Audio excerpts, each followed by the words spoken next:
好的，各位同学们，大家早上好呀！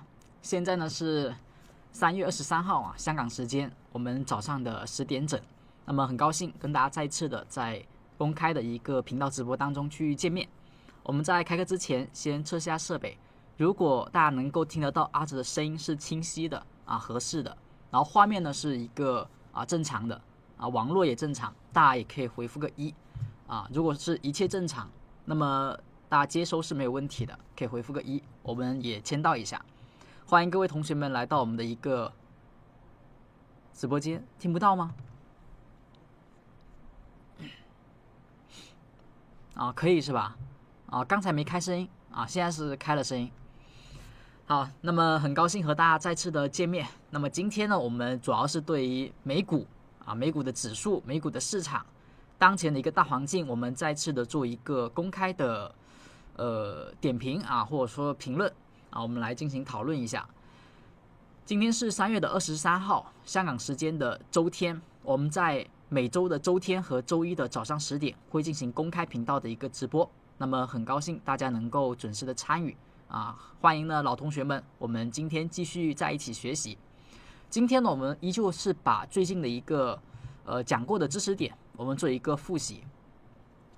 像最近的行情其实变动不是很大在我们之前讲过下跌三法之后，你会发现这个行情好像没有太多的异常，整个纳斯达克指数都是在一个震荡的走势之下整体的幅度你感觉好像动不动每天好像波动很大这个高开一下低开一下，是吧？但是它整体的日线上，它的一个走势都在前面的阴线的高低点区间之内，收盘价呢目前还没有出现一个突破或者说跌破，所以当前的一个价格走势对于整体的方向性来讲是不明确的，它是在一个急速的下跌之后出现的一个震荡的走势。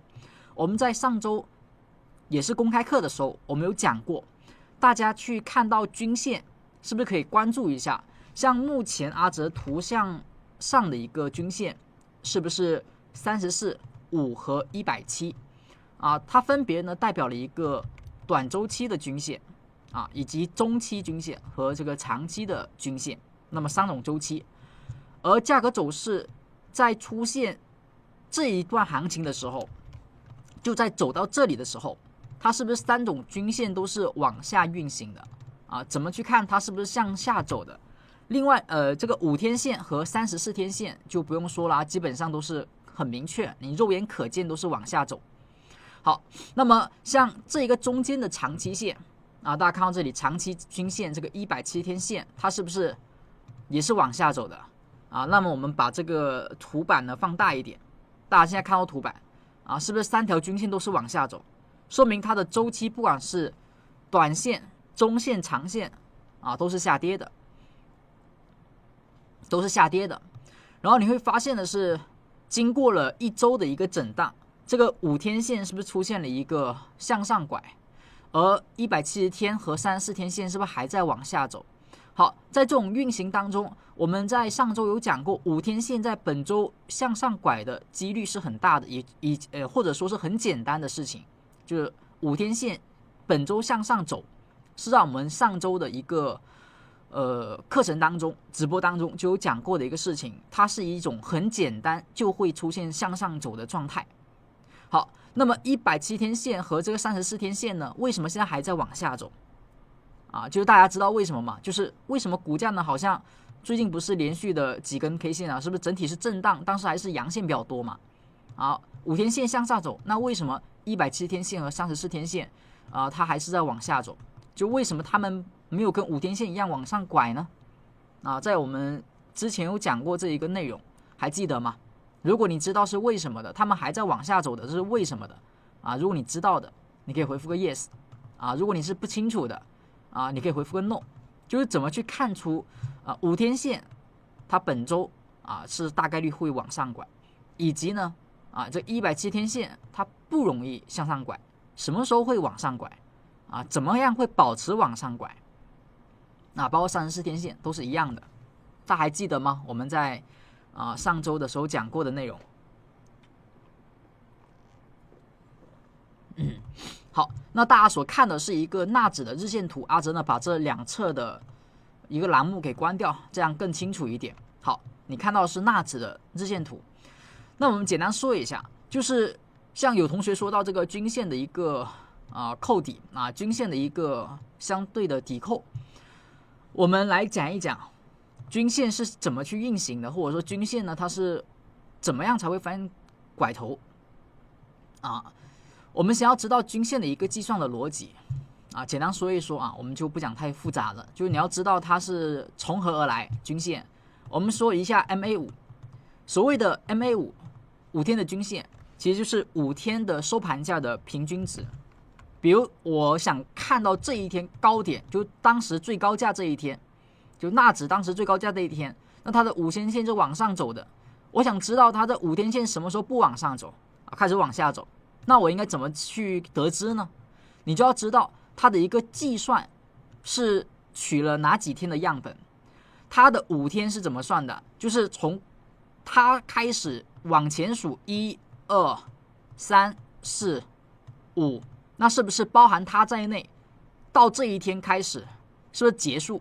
这是5根 K 线。那也就是说，这5根 K 线里面每一天的收盘价，就是每一天的收盘价。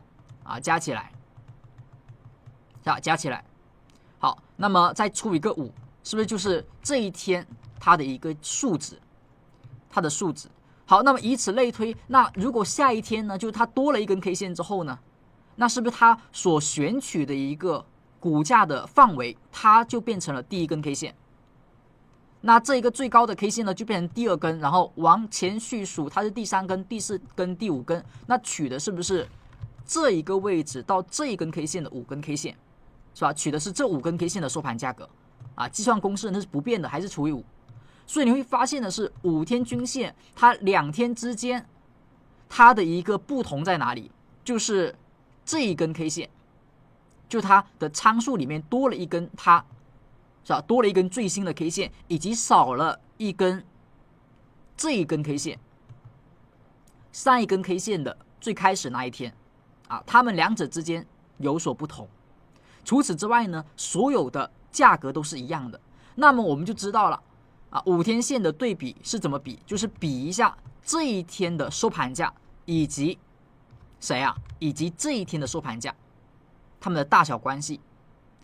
那5天线怎么样才会一直往上走呢？一直更大呢？那是不是当天的收盘价比它5天前的那根 K 线的价格要大，那么5天线就往上走。如果当天的收盘比5天前的收盘价低了，那么就是往下走你看一下这一根 K 线和这一根 K 线的位置关系。好，我们清除一下图板，是吧？这一天往前数它的5天前1天、2天、3天、4天、5天，是不是？好，它的5天前就是它了。那价格只要比它的收盘价还是高的，那么5天线就会往上走，它不会往下走。好，那这一天呢，它的5天前是谁？是不是这一根 K 线？那收盘价是不是比它还是大的？所以当时这一天它的5天线还是往上走的，就是和它5天前的 K 线。好，那价格走势到了这一天，为什么5天线往下走了呢？为什么5天线到这里往下拐了？就因为这一天的收盘价格，它和谁比？它和它比和这一根 K 线比，是不是收盘价比它降低了？所以5天线开始往下拐。好，那么我们就知道了5天线的上拐和下拐，它其实是和5天前的K 线收盘比一下大小，就是今天和5天前的今天的收盘和5天前的收盘比一下大小，大了，那么5天线就是依旧保持向上，小了就是往下那呢我们就可以知道5天前怎么样会持续往下走，就是今天的收盘持续比5天前的 K 线收盘低，那5天线就会往下走。那如果今天的收盘比5天线的收盘一直都是大的，那么5天线就会往上走。好，那么换一个问题了 ，MA 170，我们说的长期的均线，那么这一根均线它是今天的收盘和哪一天的收盘做比较大家写到公屏上，就是为什么5天线在本周会往上走，并且这是我们在上周周末的时候有讲过的一个很简单的事情啊，就是本周大概率5天线就会往上走，往上拐。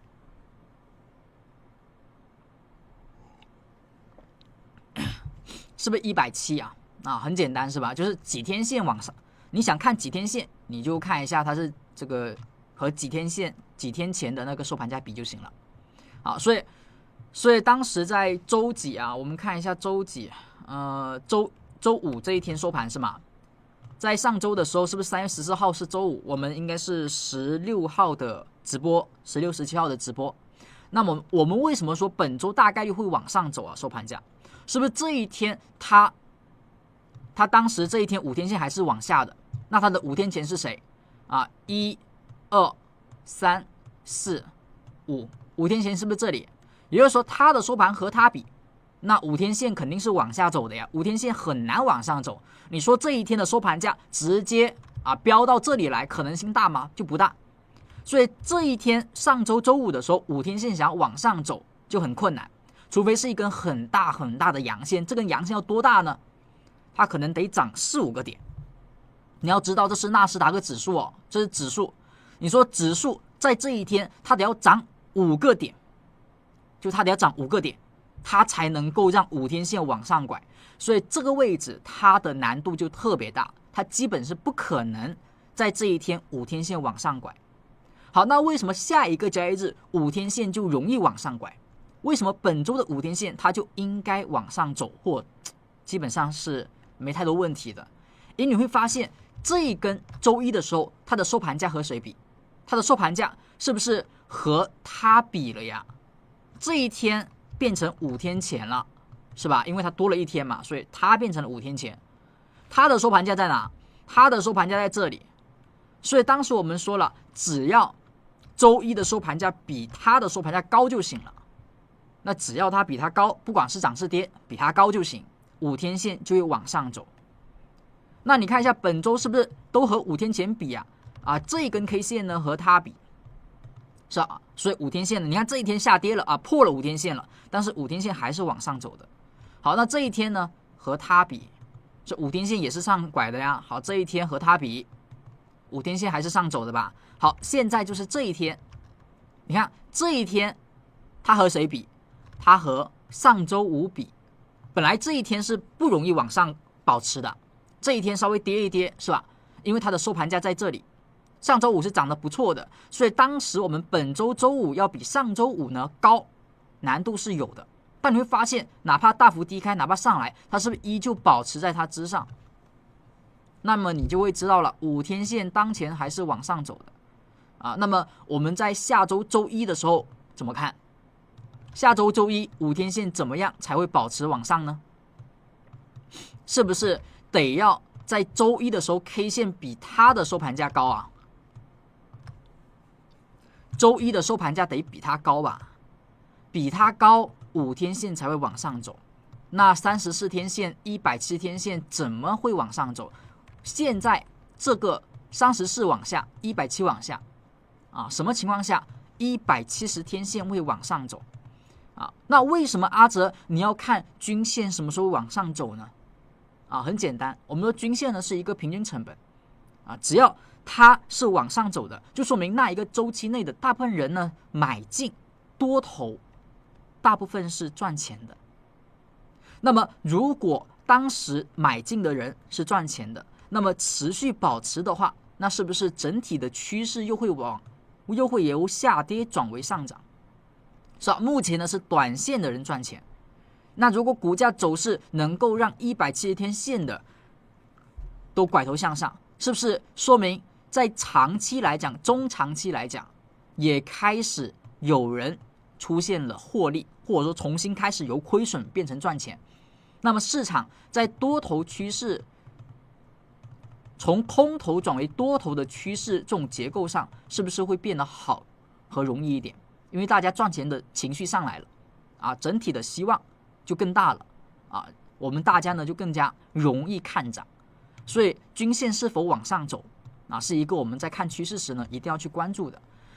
那么我们再来看一下170天线，阿珍呢先把这个画线给清一下。好，我们看一下170天线，170天前，好来找到170天，170天前呢就有点远了啊。我们看到这里，好，阿哲如果没有记错的话，它这个时间统计好像会少一天，是吧？我们上次有用过，比如说这里算一下啊，像这里是1、2、3、4、5、6啊，我们看到是6根，但它写的是5根啊，所以呢，到时候我们自动呢最好是加1根啊。当你用这个时间去测算的时候，好，也就是说现在你看到的是170了嘛？从最新这里测170。那么因为它的算法呢是跟我们看的不一样的，所以你要加多1根。我们呢往前再推一下，好，往前推1根啊，也就是现在170天线的一个参考的数额，就是目前我在图板上所画的这一个红色的区间，在这个区间里面的K 线都是170天线目前所参照的一个数额，一个数值。好，那么在周一的时候，在下周周一的时候，我怎么样知道170天线它是容不容易往上拐？那么我是不是要看一下这一天 K 线它和谁比，是吧？它是和谁比？它和这一根 K 线比吧？是不是和这一根 K 线比？啊，应该没有数错吧？这个位置应该是170天线啊，大家可以认真去数一下，反正逻辑你清楚了。我们就大体以这个区间，现在呢里面有170根 K 线，那么下一个交易日，我们往上放一下下一个交易日，这根 K 线周一的时候收盘价就和它比，应该没有错是170天线那上周好像我们选错了应该这次没有错170天线就是它。好，所以周一的170天线往上走，170天出现上拐，大家觉得可能性是大还是小？就可能性是大还是小？如果你觉得是大的话，回复个大；觉得小的话，回复个小。我们重新把这个均线的一些知识点呢回顾一下。就170天线，我们曾经讲过就牛市当中170天线整体是往上走的。熊市当中呢是往下走的。那么如果当前的一个美股市场真的是要进入到一个熊市，它会有一个状态，就是170天线呢是否会保持向下。如果170天线长时间保持向下，或者说一直很难向上，那是不是就是一个熊市的市场无疑？那假如目前是170天线刚往下走没几天，那如果后续就回归了170天线能够往上走开始又回归上行，并且是保持，那我们是不是说这个位置它成为熊市，它的一个前提条件就消失了？所以170天线是上拐还是下拐保持上行还是保持下行，它的难度大不大？我们可以用这种方式去判定一下，提前的去预知一下。好，所以你会发现，如果周一要让170天线往上走，它是不是要这么一根阳线才行？难度是不是难度很小吗？大家看一下就是前面这一根 K 线是170天，我们统计一下这个，阿哲不知道他这个附图的计算不太对，好像是不太对这个方框不要用这种方框了这个方框里面的数值好像不太对它不是170天，我们还是统计一下吧。好，刚才我们列的这个数不太，还是统计比较准一点现在是172，我们把这一个移过来171好，我们把参数样本找到，现在是170，就是从24年的7月18到25年的3月21是170。好，那么170的话是这一个位置均线最新的一个参考，就是周五的这一天170天的均线，它的数值就是用目前这一个灰色的块里面的所有 K 线的收盘价啊，然后除以170得到的。那么下一根 K 线，717是170吗？啊，大家去算一下，但逻辑你知道就行了。目前阿哲统计呢，它这里显示是170，就是7月18号到3月21是170。好，那假如这个区间内是170，那么我们要往下推一根 K 线，那是不是要把这个方框往旁边移啊？是吧？现在是169嘛，那如果加上下一个交易日，是不是170？好，所以下一个交易日的一个参考的数额，它是不是少了一根 K 线？是不是少了这根？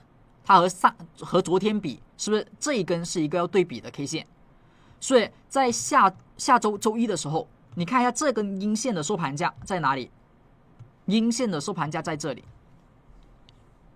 能够看到吗？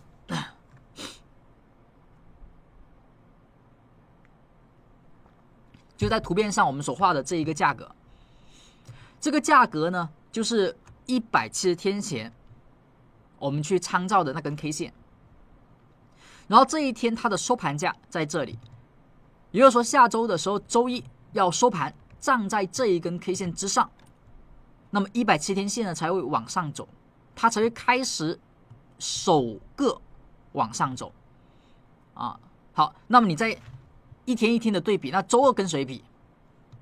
周二是不是跟它比？那收盘量更低了。如果周一能够往上拐，那周二是不是大概率也能够往上拐？所以你会发现这个区间，它整体之前就是在震荡的，所以整个价格走势在下周的一个运行当中，170天线是否能够往上拐，你就看一下下周它的周一如果能够上涨啊，往上拐的概率将会大很多。但是能不能持续往上拐，就要看下周会不会走势跟前面的一个收盘价比，能不能比他们高啊？只要能比他们高，那么170天线在下周就会持续往上走。在这里面最高的收盘价的好像是这一根 K 线啊，也就是说整体呢你看过来啊，差不多在这个价位附近啊，这个价位附近只要收盘下周啊，它整体能够在这之上运行，那170天线呢肯定能够持续往上拐啊。只要下周170天线能往上拐哦，或者说下周如果哪怕也不能往上拐，只要下周不暴跌，是不是等到再下一周啊，以及再下一周能看得到吗？是吧？我们下周的参考是他们，就下周的170的参考是他们。那再下一周呢，我们的参考是不是他们？好，那就是4月初的时候嘛。那么4月的大概第一周的时候，是不是参考的数值就是他们了？那4月份的第二周，你的参考的一个数值是不是他们？能够明白阿哲表达的意思吗？啊，可能这个，如果你是第一次听，你前面的均线的一个计算还不是很懂的话，你可能无法理解阿哲现在想要表达的。就如果你能够理解阿哲想要表达的意思，你可以回复个6啊。如果不太明白，你说阿哲讲的我不太明白，你回复个7。就阿哲跟大家去讲的就是这一周，就下周是吧？我们在3月底最后一周，170天线能不能往上走呢？啊，它需要有一定的上涨才行，它有一定上涨才能够达到。但是啊，如果是在4月初呢？4月初的时候，它只要市场不下跌，哪怕它维持震荡，170天线呢也有往上走的机会。那如果是4月份的第二周呢？4月份的第二周，你会发现它整体参考的数额是不是有大跌的，有明显的跳空下跌的？这种情况下，只要4月份的第二周，我们同样的时间不是出现明显下跌的，它哪怕回归下跌，它哪怕呢出现下跌，不是震荡而是下跌，它只要不暴跌，那么在4月份的第二周，它也会出现170天线的往上行走，而且很容易能够保持向上，维持个1周时间。因为到时候它的参考数额，它的一个价格是很低的，是在哪里呢？是在哪个位置？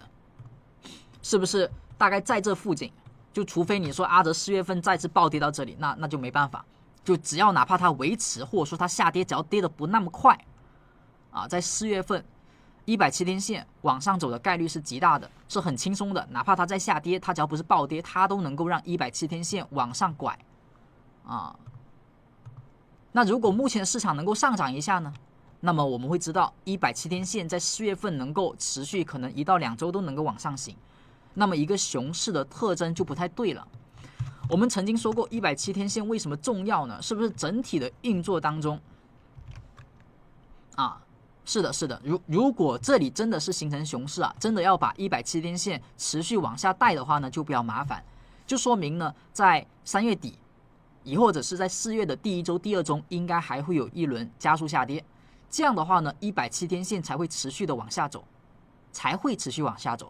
不然的话呢，它的170天线应该是会震荡的，会震荡到170天线大概走到这里的时候，是吧？重新反弹一波，曾经这一波反弹的位置啊，是吧？会到这一个参照物的时候，就它的参考的一个标的，它参考的一个收盘价，到了曾经这一份8月见底后的反弹这一波开始，170天线才会往下走。但如果要保持170天线往下走的话，那么就说明什么？就说明它要加速下跌才行，啊。好，所以你会发现170天线啊，基本上只要是一直维持在上行的区间，是吧？整体维持还是上行的区间，就说明是牛市为主嘛。当170呢出现了比较长时间的下行时，这种就是一个很强的熊市，一个很强的一个下跌啊，它不是所谓的猴皮市啊，它也不是牛市，它就是很强势的单边的一个熊市的行情啊。哪怕有反弹，你会发现170天线呢一直是往下走的，就为什么呢？因为它和前面的170天比啊，这个一直在拉开这个距离啊，所以它170天线一直往下走。好像有时候这种暴跌，你看暴跌归暴跌，170天线往下拐了一段时间，是不是就往上走了啊？像这种啊170天线呢往下拐的时候呢，就说明市场整体还是熊市环境。当这个位置开始往上拐时是不难啊，因为这一波强势的反弹，它的一个参照物其实就变成了这一个地方了，所以170天线呢往上拐就很简单，因为这个位置的参照物是这一波大跌。所以170天线回归上涨是很简单的啊，回归再次的向上行是很简单的。所以你会知道的是，这个位置的170，它现在只要它不是大跌，那170呢就很难持续往下带，啊。所以这里的170要持续往下带的话呢，它得要有一次暴跌才会有。这就是我们说170天线，你去学一下，或者说你去想一下，它会怎么样，会一直往下走，以及它什么情况下它会往上走，就你整体有一个概念了。这个170它想要一直往下走的一个可能的事件就是，它还得要往下跌才行，并且是加速下跌，它得要跌到前面这个区间的位置，并且是在最近的3周内出现这种情况，跌到这个位置。而后170才有机会一直往下走，除此之外呢，170是不会一直往下走的。但凡这里稍微反弹一下，170它都不会一直往下走。清楚了吗？清楚的回复个 OK 啊，清楚了回复个 OK 啊。你说阿哲短期5天线，我知道它会往上走往下走没意义，因为它没有太多的影响，它就是一个短期的成本。好，那我们放大一下脚步，你说我看到170天线。那如果你知道170天线它什么情况下会一直往下走，那是不是你整体就有一个预知了？如果这里真的是一个很强势的进入到熊市的一种环境，那么170天线它是不是要走一个持续的下行？哪怕偶尔上去，它可能也会快速下来。那么这种情况下，它要怎么样做170天线才会一直往下走？那么就是说，在3周的时间内，它得要有一次加速的暴跌，就至少要有一次的暴跌，跌到这附近的价位，它才会让170很顺畅、很流畅，未来很长一段时间都往下走。因为只要它的价格跌到这里，那么后续这个位置之上，之前是一波很强势的上涨，那哪怕它只要跌到这里，那哪怕后续它未来有那么一波大的反弹，它真的能够反弹到170的这根均线附近，是不是它的参照物是在这个位置的？它的收盘价参照物在这里，你反弹的再厉害又怎么样呢？170还是向下的，它无法改变170的走势。所以你就会知道为什么有些行情，比如说前面这个位置啊，熊市当中有些反弹很强，为什么170就是不往上走呢？是我们说均线，很多人均线很简单嘛，就是平均成本这个，那股价上涨，均线肯定就往上涨；股价下跌，这均线就往下跌。但你会发现，哎，这个股价涨得那么厉害，这170它就是不往上走，这是为什么？就是因为这一波往上反弹、往上走，感觉很强势，但他们的对比的参照物是谁？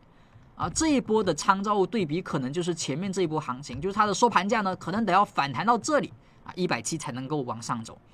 那这一波它的参照物可能就是这些位置的收盘价了，它得要反弹到这里才会往上走啊。所以你会知道，熊市当中一旦形成170向下持续的运行，是很难让170再次往上去拐头的。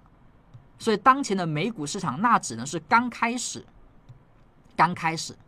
它当前的价格走势离170拐头只差一根阳线，就只要有周一根阳线出现好，它就能够拐头向上，它只要保持缓慢的反弹，170就会出现稳定的向上，能够明白吗？就只要它这里是缓慢的反弹，170呢就能够缓慢向上，好，但如果它这里，就为什么在上周我们说是多空重构牛熊分界，其实在均线来看也是这样的，因为这个位置如果它不止跌，如果美股在这里它不止跌，如果它这里不止跌，那么后续就很难再让170往上走了。就假设本周还是大跌的，好，那没戏了，170呢会长时间往下走，因为它的参照、它的标的啊，它会大面积都在它之上，你得要很困难才能够出现上行。好，它现在呢在震荡，因为震荡的原因，目前只要稍微往上涨一涨，170就能够上行啊，至少呢不会出现持续一直往下走的状态。好，那接下来呢，我们再说一下之前所讲的这个牛熊的进行时。我们讲到一个标的啊 ，AMD， 在上周我们是不是讲了 AMD 啊？AMD 的走势当前是属于牛市进行还是熊市进行啊？看一下大家还记不记得牛熊进行还怎么看？如果你是老同学，之前我们上周的直播是听过的，你应该知道牛熊的一个判断啊，或者说它整体是在牛市进行还是熊市进行啊？比如说 AMD 属于牛还是熊？当时我们给到的3个条件是什么？它最近呢出现了一波反弹，是不是比指数反弹的厉害？好，那么这一波反弹会不会让它出现牛市的进行？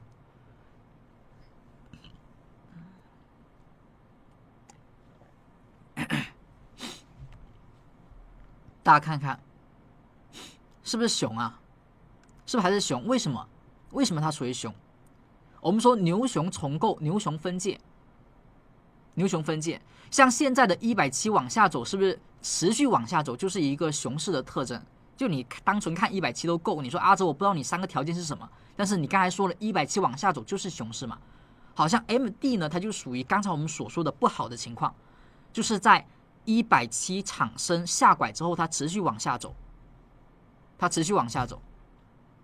啊，我们先再用刚才所说的170的那个看法，你看一下前面的170在哪？现在呢统计，还挺准啊，差一点点啊，随手一画168根，我们再往前数2根，往前数2根，好，现在呢有170了，从7月18号到3月21号，是不是统计的个数是170？好，那170我们知道之后呢，你就知道了目前为什么它会一直往下走呢？因为下一根 K 线的参照物是谁？下一根 K 线的参照物是谁？是不是这一天啊？是不是下一根 K 线170的参照物就是在上一根 K 线170的开始的那一根 K 线，是吧？因为在下一根它就不计算在内了，所以呢，它和明天的均线其实就只差了这么一根 K 线。好，那么这一根 K 线的收盘价，你画一下嘛？你这根 K 线的收盘价在这里啊。你说 AMD 呢，下周170能不能往上拐啊？拐啥啊？得要这么一根阳线往上拐啊，它得要这么才能够拐。好，所以这种情况下，170一旦形成了牛市，一旦形成长期的向上行，或者说形成了熊市往下行，那你会知道，它不可能通过短期的上涨让170天线出现上拐和下拐，它只能通过震荡的方式把那么一个170的 K 线的周期可能把它移到了一个震荡区间之内才好往上拐。如果它整体是处于下跌的好，170呢它是不会拐的，很难拐的。你算一下就知道了，170天线收盘价之前在这里，那你要怎么样让它往上拐？所以不现实。好，所以熊市我们说趋势一旦形成难以逆转的一个原因就在这里。一旦一个长期，一旦一个有一定周期的趋势形成之后，它很难被改变。我们等一下会说一下短周期因为在上周我们是讲的它的30分钟，是吧？我们上周讲的是30分钟好像这一套逻辑你在短周期也可以用。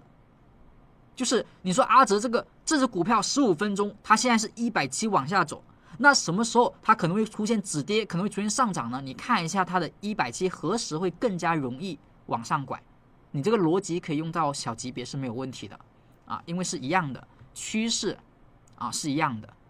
好，所以我们就知道趋势很难去发生逆转，除非呢它有一定的时间周期去堆积它的一个力量。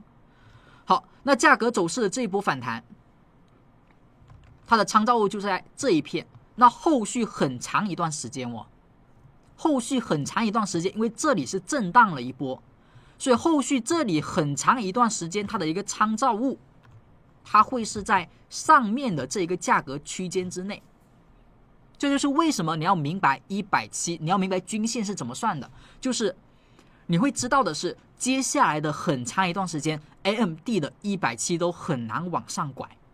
为什么呢？因为接下来的时间周期当中，后面几个月的时间，它的170的参照物是这一个区间，这个区间刚好又不是单边下跌，它刚好是一个震荡，是个宽幅震荡，是反弹了一下，所以就让170天线在这一个周期内更加难了，因为它每天它还走了一个上涨呢，它走了一个上涨代表什么？代表后续这个170的统计它每天要比之前的难度是越来越高的，因为前面这一波行情在上涨所以哪怕它这一波反弹持续，你说持续很强，它哪怕去穿过170，它都很难让170去往上拐所以它的趋势很难由熊市进行变成牛市进行这是 AMD。 好，那么我们来看一下上周我们是看的30分钟，刚才说的是日线日线。好，30分钟看到这里，还记得我们是怎么看的吗？就是当时这个牛熊的交界以及熊市进行时怎么看的吗？我们的3个条件，如果一个股票由一个市场的上行，就是它是牛嘛，怎么会转为熊？如果你在日线上看会更加稳定更加可靠，但是30分钟也行。170天线往上行呢是最基本的条件，另外一个我们看的是它会不会跌破170。就第一个条件，有没有出现有效的破位170天线有没有被破位，就是第一个参考的170破位。好，那第二个参考的就是170破位之后呢往下跌的一个空间的幅度就是它下跌的幅度。因为你不能说170被有效破位之后立马就是牛市转为熊市嘛，没有那么快。我们说一个市场一个牛熊的转换，一个趋势的形成到它的改变，是需要很长时间的，是需要很大的难度的啊，不是说170是天线啊，一被跌穿它就直接是牛市变熊市啊，一被突破就是一个熊市变牛市，不是的，它需要有一个过程，因为趋势的跟踪它是很缓慢的，它的改变很缓慢的啊，所以日线呢比较慢，你也可以看下30分钟。好，那么我们第3个条件，如果空间上的跌幅超过了我们所说牛市的承受，那么再加上170的有效破位，就大概率是进入到熊市。大概率进入到熊市，就说明股价后续呢会有一个比较长时间的下跌啊，反过来呢就是会比较长时间的上涨。好，第3个条件就是170它下行啊，它保持下行，就好像 AMD 的30分钟一样啊，保持下行啊，并且有压力啊，有压力啊。我们今天阿哲呢就简单写一下板书，是阿哲呢没有去专门做的 PPT， 因为我们很多都是老同学啊，应该呢是上周的课程有听过的。如果你是新同学，你就把这3个条件记一下啊。好，现在这3个条件，如果你是知道的，或者说你第一次听，但是你已经稍微了解到的啊，这3个条件的，你回复个3啊，回复个3。如果还不是很清楚的，可以回复个0啊。这是我们在上周有讲过一次的啊，这一周呢再复习一下，因为行情它没有怎么变化啊，但是这个观点呢，阿哲是没有变的，就目前我们依旧这么去看，就当下呢怎么去观察，还是这么去观察。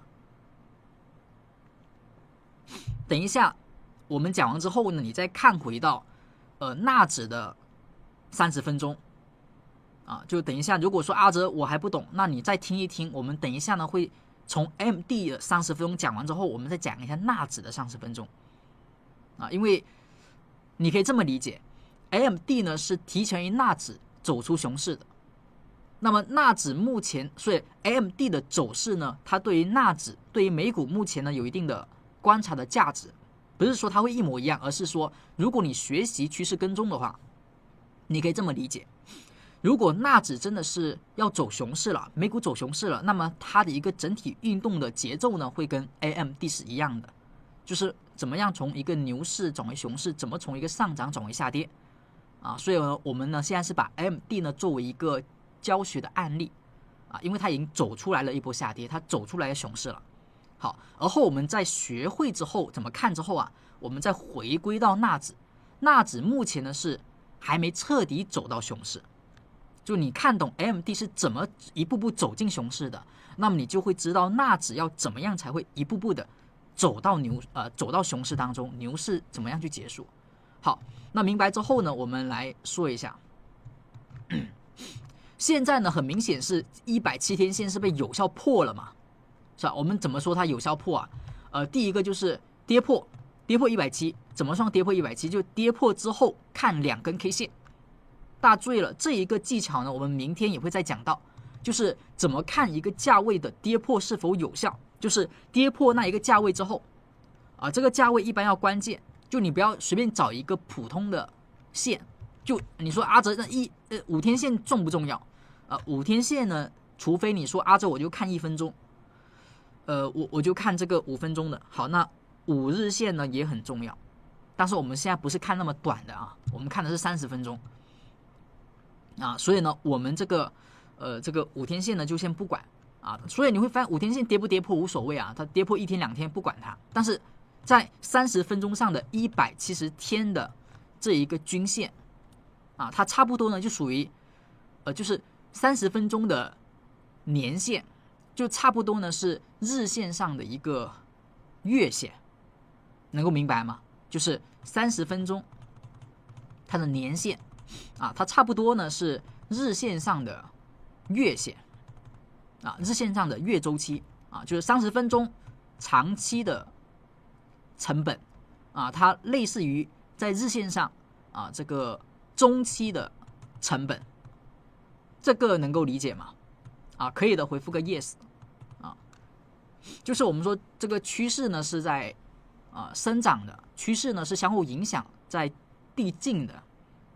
所以呢，我们不同周期它其实是相关联的，它是有一定的连接的，像为什么目前的纳指会下跌呢？日线为什么会暴跌呢？很明显，它是1分钟，是不是肯定是先下跌波及到5分钟，5分钟波及15分钟，15分钟波及到30，30带到小时，小时带到日线，一步一步的生长，一步一步的波及所以呢，我们是知道它们之间是有连接的。好，那么在30分钟当中呢，你所看到的170的均线其实就是日线上的月线能够明白是吧？你看到30分钟的长期趋势，它其实就是日线的中期趋势好，那这一波股价的下跌破位，我们说看的是收盘价跌破170天线的2天。好，跌破第一天跌破第二天。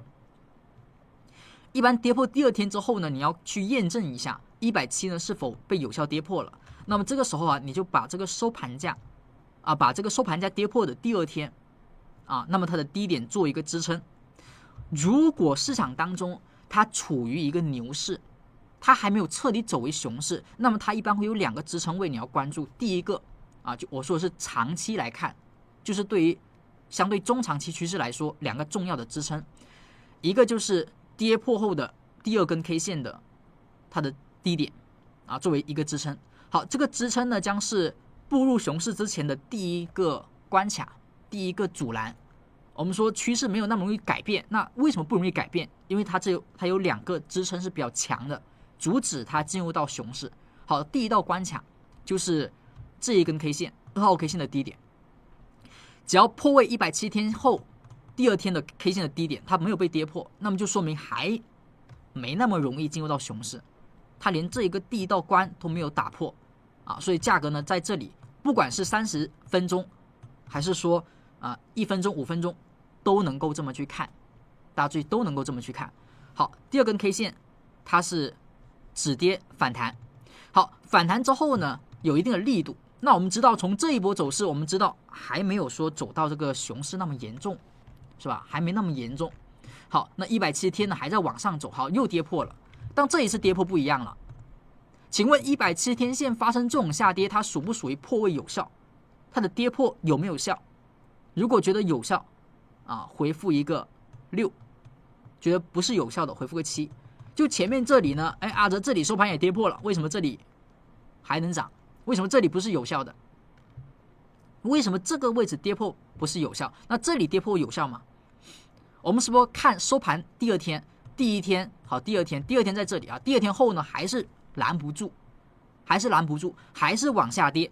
好，我们说从牛到熊它有2个关卡第一个关卡就是这个破位之后的第2天嘛。好，这里呢拦住了没有让它往这个熊市走出现了上涨，拉回来一下。好又来了空方比较强，它又来了。好，又来怎么办呢？跌破了，跌破就说明第一道关卡没了。那第一道关卡没了，你看一下第2道关卡。第2道关卡在哪里？第2道关卡就是大家注意了，第2道关卡是前面的这一个有效破位前的波段高点。有效破位前的波段高点，它和170的均线的距离，就股价这一个位置的高点到均线的垂直距离，我们一般比较提倡的是大家用手，就是你去计算一下会好一点比如说我们算一下这把计算机打开一下，就是你要看一下我们傻瓜式的你先找到这一天的最高价格，就这根 K 线的最高价，当时呢是10月11号周五2点半的时候，它的最高价是169，就这一天，是吧？最高价169.35，那你169.35，然后你要减去谁169.35减去这个170天线，当时的170天线是165.729。那减去这个165.729，165.729，好，你算出来的这个价格走势，那就是它的高点和到均线的一个垂直的一个距离就是 3.621。那么我们说往下看第2个关卡，就是把它往下再投射一下。好，那怎么投射就是170这个数值嘛，再减去它嘛，是吧？再减去它嘛。好，就是 3.621好，我们用165点多少来着729减去3.621，那162.108，162.108在哪里？啊，162差不多这个位置啊。那么我们就大体画一下啊，是不是其实差不多啊？跟你这个直接算的差不多，也是在这附近。这里是不是也是162附近，是吧？所以就1倍空间嘛，往下看1倍空间。好，它呢是第二个关卡，就第二个关卡。好，第二个关卡呢，好破了一下，那你看一下破了之后是不是有效破呢？看一下往左看，是不是跌破了2倍？好，跌破2倍就是说它2个支撑都没了，2个支撑都跌破，那么就很容易进入到熊市。你再结合另外的一个要求，就是170天线，170天线是不是开始往下走了呀？170往下走了，那么目前你更加明确、确切的去肯定 AMD 在30分钟会进入到熊市，这是30分钟啊，它会进入到熊市，是吧？这是 AMD， 好，它会进入到熊市，就是170往下走的同时有压力。是吧？我们说3个条件一旦都达成，大概率啊可以说是要进入到一段时间的熊市了，它没有那么容易改变这个趋势了。是不是价格的走势后面往下走，然后虽然偶尔呢有往上，但你会发现整体来讲是不是不容易出现啊？基本上你看这里开始有突破，但是突破之后是不是跌破呀？170还是往下走的，170往下行，然后价格在突破170之后，是不是没有出现什么支撑，直接就跌穿了啊？它的突破没有遇到支撑，而后170呢基本上是压力。啊，你会发现开始就是在一个熊市进行时，啊，170呢要么有压力，要么呢突破啊，感觉突破有效了，走2倍空间了，但是它没有支撑，是吧？它没有支撑，没有彻底的进入到牛市进行时，啊，跌破依旧呢是没有支撑的啊，没有支撑的。好，价格走势依旧呢是在熊市进行时啊，一直呢这个170呢是有压力没支撑。啊，有压力没支撑，好，这个位置突破了，啊，也是呢有效突破170，然后呢突破了2倍的170，但是呢往下跌又没有支撑，所以不管是牛市要进行，还是熊市要进行，一旦它彻底的进入到了那一个趋势当中之后，它想要把这3个条件全部完成，难度是很大的。而一旦完成了所有的条件，3个都满足了。那么正常我们说，它就是彻底的将进行一段时间的这个趋势的牛或趋势的熊，它没有那么容易再回归到牛市或熊市的进行型当中。哪一只是 AMD ？AMD 啊，好，所以你会发现这个价格走势是不是都不容易啊？它可能偶尔会突破啊，它可能偶尔会突破。但它突破之后呢，你看啊，突破有效了，170 2天的 K 线突破了啊，2倍呢可能也突破了。啊，这里2倍有突破吗？看一下波段低点到这里2倍呢还不算很有效突破啊。啊，它这个上涨突破了170的第一个关卡，就是2根 K 线收盘，再到2倍的时候呢就出现了滞涨了，所以有时候呢是没有突破2倍啊。好，那如果连2倍都没突破，那么就更不用说了啊。好，价格回落又是没支撑的，你看170。是不是熊市当中170正常就是有压力的，哪怕有时候往上走啊，但是价格对它来讲啊，它还是有压力的。包括这些，肯定没有2倍啊，是吧？价格有效突破之前的2倍空间啊，大体也就是在这个位置啊，好，是吧？啊，所以它后面下跌呢还是没支撑啊，整个线呢还是往下走的。好，那看到最近的30分钟能不能进入到一个牛市进行时？那当时我们讲的时候是不是还在，应该是在这附近吧？是吧？我们当时讲的时候在这附近，我们说得要先过，就是过什么？过突破的2根 K 线。前面这里突破第1天，突破第2天，收盘价在这之上第2天，但是它后面呢是没能突破，又跌回来，所以这里呢是不算的啊，这里的上涨是没有意义的。这里的上涨是连30分钟都无法改变，所以大家注意了，就如果你看到你的股票啊，你说阿哲我的股票目前就是一个长时间的下跌，那这种时候我哪知道这个低点在哪里，哪个位置可能会产生底部？那你说日线呢还早，那你看一下小级别能不能先有生长？那你说60分钟看一下，1小时看一下能不能够有这个牛市进行时？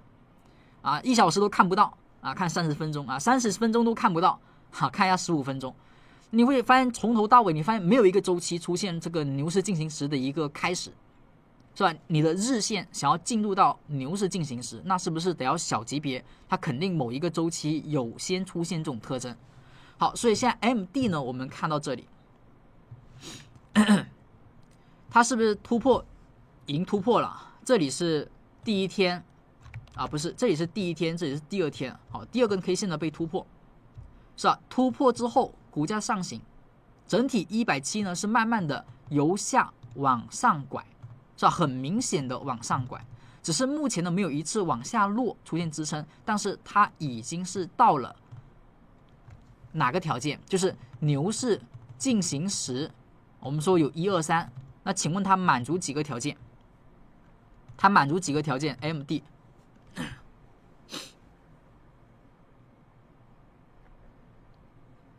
刚才我们所讲的啊，就是 MD 它满足几个条件？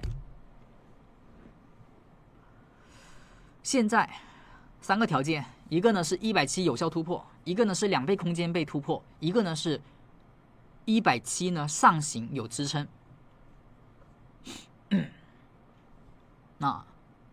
其实目前差不多是2.5左右啊，离3个还差一点点啊。30分钟走牛呢，现在是大概评分，你说3分啊，3个条件都达成是3分，那么现在呢属于2.5左右，因为170呢已经是有效突破了，是吧？从这里开始一根大阳线，170肯定有效突破。你说2倍空间的话，差不多是应该差不多在这里，是吧？2倍空间，所以呢，第一个条件是 OK 的。所以这一波反弹呢，比之前的任何一次都强啊，任何一次都强。好，那么现在170呢是开始往上了啊，这里呢也有，但是另外一个就是这个支撑啊还不明确啊，这个支撑还没有啊。它如果能够有一次回归170有支撑的情况下会更好啊。当然呢，它目前已经可以认为30分钟走为一个牛市进行时，因为它已经走出来了，170往上走了，170呢有效突破了，并且空间2倍也突破了，说明当下的一个 MD 它的30分钟是牛市行情，30分钟是牛市行情。好，所以你可以去在这种行情当中找牛市行情当中找什么？牛市的买点是什么？大家知道牛市买点是什么吗？牛市的买点知道是什么？知道的啊，回复个7啊，不知道回复个8啊。刚才让大家去说这个满足几个，怎么就只有一个同学说了？现在没有卡吧？应该没有延迟吧？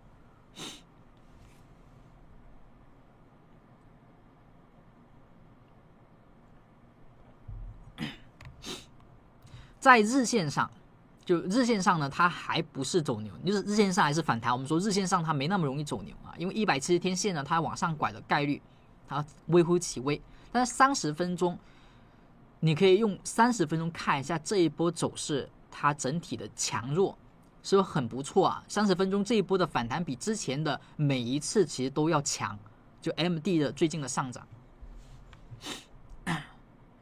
好，牛市当中呢，一般是2种买点。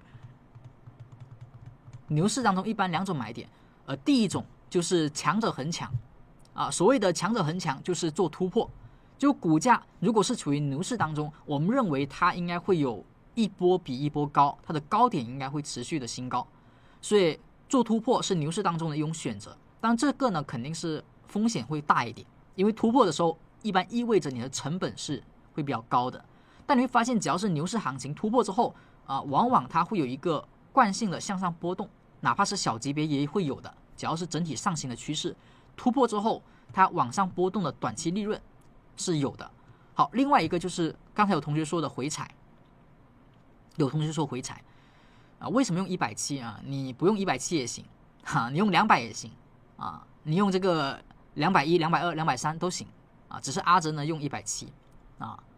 好，所以整体来说，现在你说我做突破啊，我下一个位置再突破再去买可以吗？可以，把前高作为一个防守，或者说你要做好这个风暴比，突破之后呢，只做一次上冲啊，只做一个小小的一个上冲也行。好，另外一个就是回踩了。当前的价格走势比较强势啊，它是没有回踩170，但是它一直在回踩这个34，是吧？它一直是回踩34，目前呢也在回踩34。它虽然当下没有去回踩170，但它是不是在回踩34？34是不是开始你会发现收盘价没有跌破2天，收盘价是不是都没有有效跌破？所以当前的一个 MD 呢，它不去踩这个170。但是它会回踩34，所以你也可以用34来做一个破位2天之内没有再跌破，我们可以认为它不回到这一个170，是吧？就是按照刚才我们所说的跌破1天、跌破2天那个方法，你看一下34，那么只要34呢没有出现这个行为，我们可以说它还没有到回归170的动作。所以这里呢还没有收盘跌破，如果出现收阳，那是不是30分钟出现了回踩34的再一次的买点啊？就有同学说的不踩怎么办？不踩就是我们说看到更强势的均线嘛，就34啊，就是刚才我们所说的34，你看刚才大家要明白，就刚才我们说了30分钟。它都出现了牛市进行时，那你觉得15分钟它没出现吗？15分钟它肯定出现了。你说15分钟没出现，30分钟能走成这样，是吗？那30分钟的34天线，30分钟的月线，在15分钟它是什么线？它是不是15分钟的年线？你看到15分钟。15分钟是不是这样的？它1小时都没回踩，不是它30分钟都没回踩，1小时肯定也没回踩，是不是这样的？这是它的一个15分钟，是吧？15分钟是不是提前突破回来，它走平了呀，然后上来的？然后你再看到5分钟嘛，5分钟是这样的，是吧？5分钟是不是也是突破回来啊？突破回来。5分钟是不是回来几次了呀？你看到的这个30分钟它回踩的34天线，它在小级别就是170，现在有感觉了吗？就我们所说的趋势的变化啊，你开始有那么一点点感觉的啊，明白阿哲表达的意思的啊，你回复328，回复328。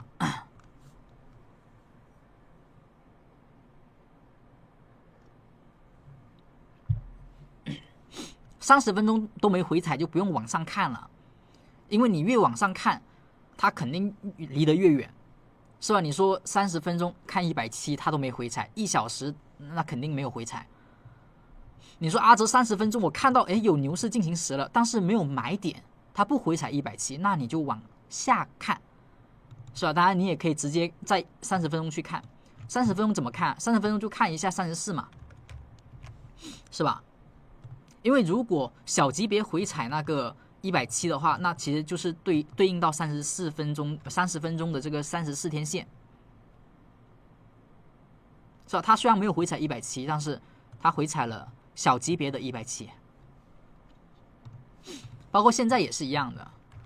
现在是不是回踩了呀？回踩了，说明什么呀？说明小级别肯定有那么一个周期回踩到了170，或者说年线附近。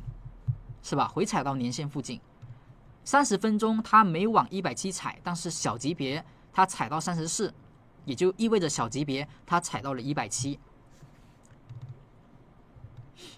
好，那刚才我们说的其实是一个趋势由牛转熊的位置。好，那么现在你看到，但是大家注意啊，不同周期发生的信号，如果你说我看15分钟，那你就按15分钟操作，就是我买了。我就用15分钟去做风暴比，去做止盈。你不要说我一个小15分钟的买点，我买了之后我看到30分钟，这样的话你可能就不是很同步，就你的交易的周期最好同步一下。你如果说我看的就是30分钟的买点，你就尽可能用30分钟，最好去看，或者说小一点15分钟去看。来，我们看一下，这个纳斯达克。好，那我们再看到纳斯达克啊，刚才在日线上，我们是不是说处于牛熊的一个节点？就日线上你看不出来，日线上是什么情况？哎，不对啊，这个不是，这个不是，看到这个。好，那是不是30分钟？我们说还在一个牛熊的分界当中，就为什么呢？因为它的1倍空间没有跌破呢？它的1倍空间，它的1倍应该在这里，是吧？它的1倍空间其实还没有跌破呢，在略微刺破150之后，是不是出现反弹啊？目前还在这里呢。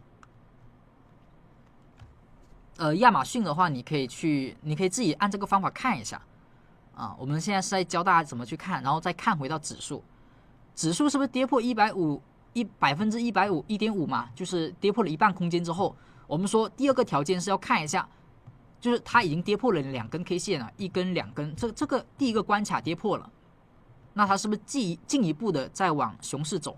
那第二个关卡、第二个支撑比较重要的是不是它？所以当前呢是还没有到它，就我们说这里呢会有一个重要的支撑，如果牛市还没有彻底转熊，这里会有一个很强的支撑啊，所以当时我们认为是这里会产生一个很不错的反弹啊。当然呢，如果它真的跌到这里，那就真的是反弹了，因为真的跌到这里的话，170很难再往上拐了啊。真的跌到2倍空间的时候呢，170已经彻底是会形成一个比较久的往下的走势。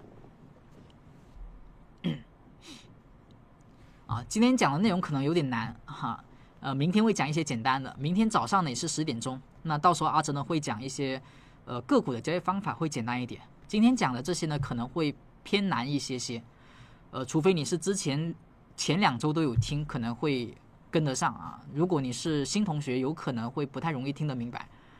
所以新同学呢记得点个订阅啊，听一次不明白，后面呢可以持续听嘛，可以持续来。阿哲呢是每周的周天和周一都会讲公开的直播。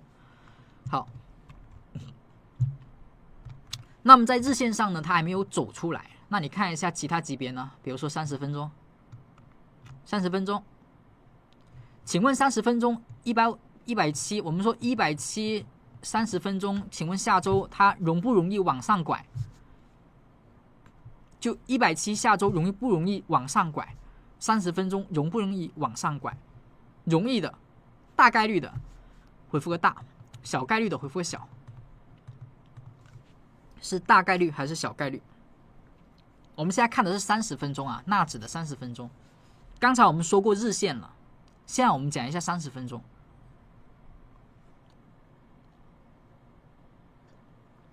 是大概率还是小概率？你看一下。所以我们刚才有讲到，就是 AMD 目前的走势就是比这个纳斯达克早了一步，就早一步呢进入到了熊市，早一步呢它进入到了牛市，早一步进入到牛市进行时。然后纳斯达克呢现在是日线上还没进入到一个熊市，但是它的一个什么？它的一个30分钟是进入到了30分钟这里嘛，是吧？这里进入到了，之前在这里出现了跌破1天，跌破2天，然后破位啊，然后2倍空间，是在这里算2倍空间。2倍空间在这里出现跌破之后反弹又下来，而后呢整体就在熊市区间内，170呢它是有碰到过，是吧？之前这里碰到过就是出现了压力了啊，所以它整体30分钟就是彻底的一个熊市嘛，彻底的熊市。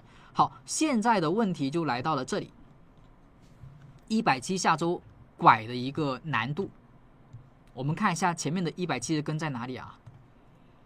现在是146，170在这里。看一下啊，刚才取消掉了，这是180，170。在这一根阴线的位置。好，所以现在呢，在这个位置啊，170的参照物下周整体应该是这么走的。就下周的参考的样本，30分钟上是这么走的，大概周一、周二是这么个走法。所以下周呢，越往后走啊，170越容易往上走啊。为什么？因为它的参考的方向是这样走的。就下周30分钟，它的参考的方向是往下走的。我们最怕的是，你往前看170是一个大级别上涨，如果你看到当前的价格对应的170，它是一个大幅短线的加速上涨，那你的170要往上拐就很难很难。但是你现在所看到的170呢，它在这里是前面的高点，是一个波段反弹高点，它这个高点后呢是持续往下跌了一个波段。好，这个时候就说明从这里开始，它只要不是大跌啊，它只要不是下跌，它这里哪怕震荡吧，它的170呢是不是也会越来越容易往上拐？是吧？会越来越容易往上拐。这也是为什么现在要震荡，就这一波震荡它的好处就在这里了，它会让这个均线的周期它的一个参考的样本啊，它会集中在这一个区域，就未来某一个时间段它将会参考这个区域，而这个区域里面的价格基本上是没有差太多的啊。如果在参考标的的样本在这之前呢，它能够走出上涨的话，那170呢，在30分钟上是能够有一段很容易的周期是往上走的，就很容易，它不用涨很厉害，它反弹力度不用很强，它稍微的涨一下就能够让170保持上行。所以现在170呢，只要下周不跌，关键是下周不要大跌啊，下周震荡都行，下周哪怕保持震荡，对于趋势都是好的啊。最怕下周呢，它上涨、震荡、下跌。三者取其中的2个都是没问题的，170呢都是很容易往上拐的啊。最怕呢选择下跌啊，下周如果选择下跌，那么170就没戏了啊，就比较困难。所以现在的概率呢，还是向上拐的概率更大一点啊。而且你会发现30分钟啊，短期、中期、长期它的成本都在凝结，是不是类似于一个收敛的状态啊？类似于收敛状态。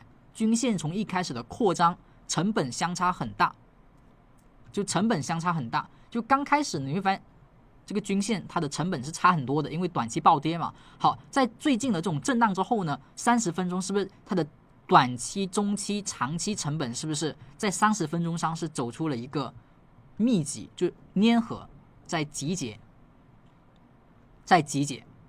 啊？好，那如果集结成功，它能够往上走，比如说现在一根阳线，在周五的时候，最后一天，在周五的时候，这一个尾盘的上拉、尾盘的上冲啊，这个取消一下啊，是不是出现了一阳穿三线？是不是这个位置出现了一根阳线，把这中期、短期、长期都穿过去了呀？啊，虽然这一个长期是往下的，不太好啊，如果它能够拐头穿过就更好。啊，但是不是出现了一个突破170的第一天，前面突破了第一天，突破第2天就滞涨了嘛？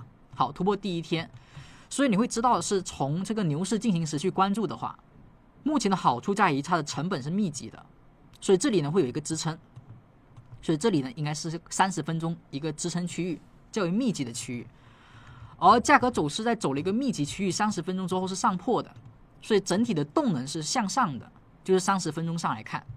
我们日线上不能说下周一定会涨，但是在30分钟上呢，我们会知道的是，现在是往上的突破啊，是一个30分钟收敛之后的突破，而突破之后，你会知道这是第1天，那么下一个周期就是周一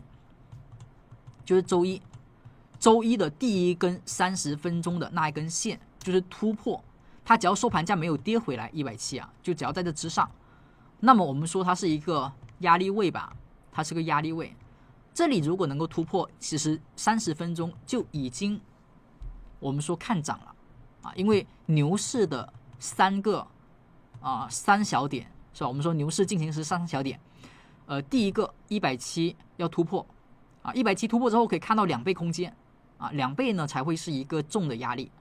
所以从30分钟的纳指来看，只要它下一根30分钟 K 线的高点能够被突破，那么其实在短线上你也可以作为一个加仓点，也可以看涨你可以作为加仓点看涨啊。但我们川大爷他不是周五的时候开始不一样了嘛啊，说不定他哪怕乱发表啊，可能发表一些好的。好，这是30分钟上啊，所以日线呢，你可能你说啊，这个日线我看不太明白，日线上这个还在震荡的，没什么好看的，那你就说看到30分钟，是不是30分钟上有些方向性已经是有点要，是不是向上啊？是不是它这个震荡把3根线，把3条均线的周期都密集在一起了啊？这个位置只要出现一根30分钟的 K 线，再来一根，是不是第2根啊？第2根的高点突破，那我们说这里将会是进入到一个牛市进行时，就是日线呢还是熊市进行时，就日线还早，但是我们说这里如果产生牛市进行时，是不是属于日线级别熊市当中一波很强力的反弹？至少你可以看一波30分钟反弹嘛，能够明白吗？如果能够明白啊，那么你可以这个回复3个9啊，回复3个9啊。我们现在虽然说是在看指标，但其实整体呢已经有点偏离指标了，因为我们整体讲的是趋势来着。就是你说啊，这个川普一讲话可能又下跌了一下，但只要不是说特别啊，这个特别大的那种他你看在这里面他不是没有讲过话哦，这里面他也讲话，你看讲话下跌归下跌嘛，你会发现整体趋势是不是还是往上行的啊？就他讲的那个话呢，哪怕有些不太好，但你会发现短期跌一下30分钟都不影响，这趋势整体还是上行的，均线下拐都没有是吧？只要不是太影响啊，整体趋势下还是影响不大的，它那个短线的一个情况。你也可以把周期再放小一点，比如说15分钟，是吧？15分钟是不是更早一步出来了呀？啊，当然15分钟呢，它就更好看一点了，因为170天线在15分钟已经是往上拐了，而且拐了一段时间了，是吧？已经拐了一段时间了，只是2倍空间还没突破。看一下2倍空间啊，这里突破之前，它的这里是有低点嘛？啊，这里有个低点啊，那么波段低点呢就看这里，然后看上，它2倍空间还没过，就是15分钟上呢2倍空间是没有过的。从这个低点开始往上看，2倍空间在这里，它在 1.5 的时候呢就有压力了。它 1.5 的位置刚好也是这个170啊，30分钟170的位置。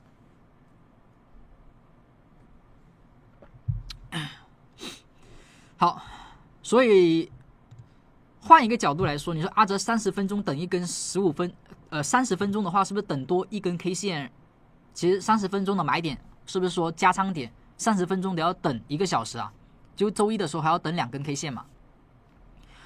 一个呢就是先看一根30分钟的，才要先停到那里，看到30分钟啊，是吧？我们说30分钟第一个买点就是牛市进行时刚开始时我们去买啊，第一个买点是什么？就30分钟先出现一根收盘价在170天均线上的，出现了，好，出现了，然后呢，这一根 K 线的高点被突破，是不是至少要等1个小时？就是下周一开盘看2根30分钟，如果出现了一天，如果出现一根啊，再来一根创新高，收盘突破，那是不是这根 K 线开始我们说可以往上看看个30分钟的1倍空间？而15分钟的话呢，其实就是看一下能不能够突破这里啊，这个但是你看不同周期，你的操作逻辑就最好能够有点改变啊，能够有点改变。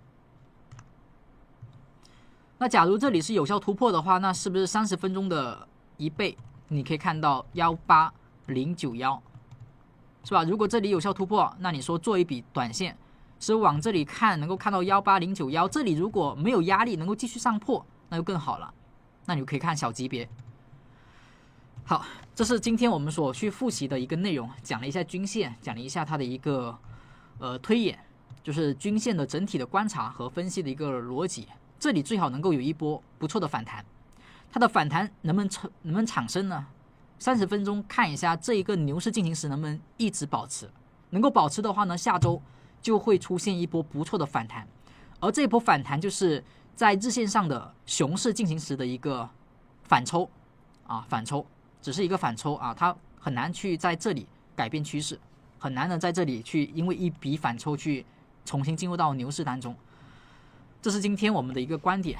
那么今天所讲的内容相对来讲会有一点点复杂，如果你感兴趣想要更加好的去掌握，可以多听一听这个回放。现在特斯拉套牢了怎么办？套牢的话呢，目前还是只能看反弹嘛。但是你说套牢之后，你要思考的不是套牢之后怎么办，因为套牢之后你没办法了，特别是重仓套牢的同学很多同学呢其实就是之前没有养好一个好的操作习惯。曾经在牛市的时候呢，我们偶尔被套一下没事牛市整体上涨的，我哪怕追高买进了，被套一下怎么样呢？后面还会涨起来所以以前阿哲讲牛市的波段的时候，就有同学有问到，那既然阿哲你说这里是牛市，后面会涨起来，为什么在每一个高点的位置你还要让我们去卖呢？我不卖，我跌下来我再去加仓就好了。当时阿哲呢回复那些同学一个很明确的意思，就是我也不知道什么时候跌下来它不会涨上去，我也不知道这个牛市什么时候会结束，所以每次上涨呢有高点最好还是卖掉好，而后下跌之后我们说滚动的去操作会比你单独持有不动肯定会好很多。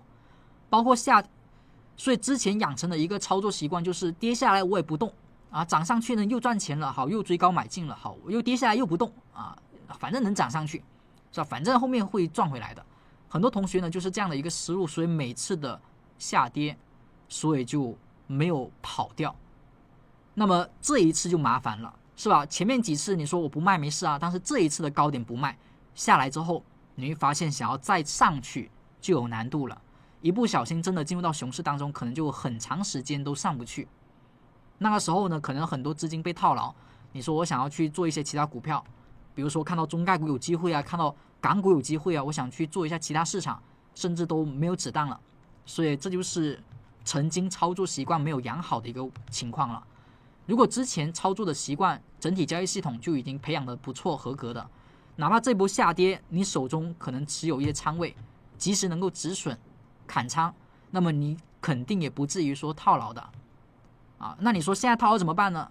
很难办你特别是有些同学问阿哲目前我这个某某股票包括之前 MD 之前 MD 整体牛市当中有这些股票，有同学也是满仓被套牢了问阿哲怎么办？阿哲其实也没有办法阿哲能怎么办阿哲呢叫这个里面的主力给你拉一下给你拉个上个 50%， 让你解套你再去卖出就没有办法。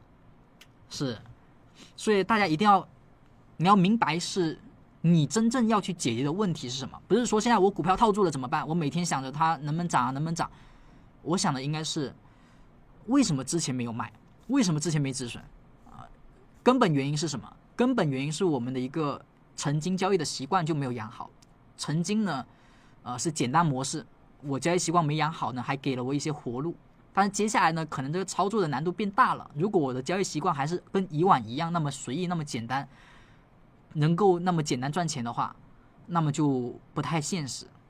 是，那么以后呢如果有机会给到大家，那么尽可能还是多认真学习，多思考，交易的时候呢多把计划设置好设置好，一定要把计划设置好。你的交易计划要包含几个部分就是你买入的依据，就你最好不要靠感觉靠消息，要有买入依据。你说我用基本面也行无所谓技术面也行，肯定要有买入的依据。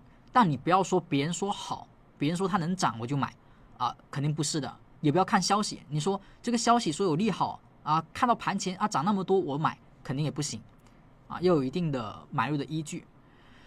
然后呢就是有买入依据之后，你要知道的是你整体的仓位分配，你本次交易你是要几层仓，做短线做波段做长线这是根据你的交易依据来的，这个短线中线长线以及呢你的仓位分配合不合理包括这一个风暴比是吧？风暴比没有基本面就看技术面嘛就是我现在我是用1倍的止损呢博弈2倍的空间上涨呢，还是用1倍的止损呢博弈3倍的空间上涨呢？很多同学呢就是买了之后就看它涨了啊，涨到哪里卖呢不知道啊，跌到哪里要卖呢不知道啊，什么时候止损啊不知道，什么时候要止盈呢也不知道啊，那就很麻烦了啊。那牛市当中呢可能还比较舒服啊，随随便便赚钱啊，但是稍微跌一跌啊，可能就不知道怎么办了啊，所以一定要养成一个学习的习惯啊，平时呢就要养成好一些交易的习惯。好，那么今天我们的内容差不多就讲到这里了。